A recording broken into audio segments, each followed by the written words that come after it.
Do you need a podcast? That's the topic we're looking at today. I have a photography channel.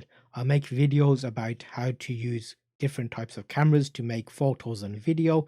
I share tips and tricks. So, why would I need a podcast? It's an interesting question. Loads of people out there think, wait a minute, I don't really need a podcast because the type of content I'm doing doesn't really relate.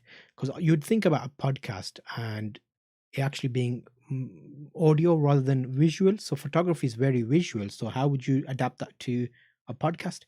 Well, it's funny you should say that. You have different types of people that like to learn. Some are visual, some like to hear it, some like to feel things. So what you want to do is offer your content on different platforms and different ways for people to learn.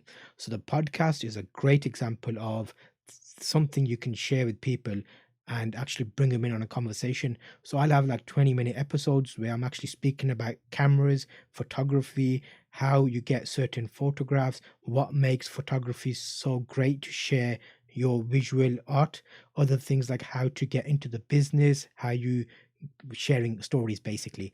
So basically, photography and podcasts do go hand to hand for me anyway.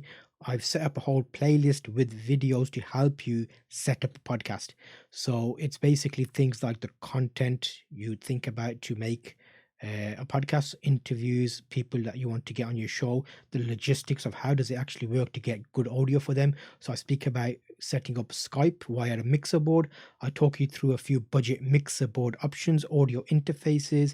I speak about microphones and the stands and how you can adapt that into your workflow to make good podcasts. So I've set up a whole playlist for you to share that knowledge, and I'm hoping it helps you make your podcast. So the answer, definitely, you need to get onto it. If you're making YouTube videos, then your podcast should be fairly straightforward in terms of layout, and you're basically transferring your video to audio, or you could do both where you can make video and audio. But think about that and have a look at the playlist that I've set up, which will help you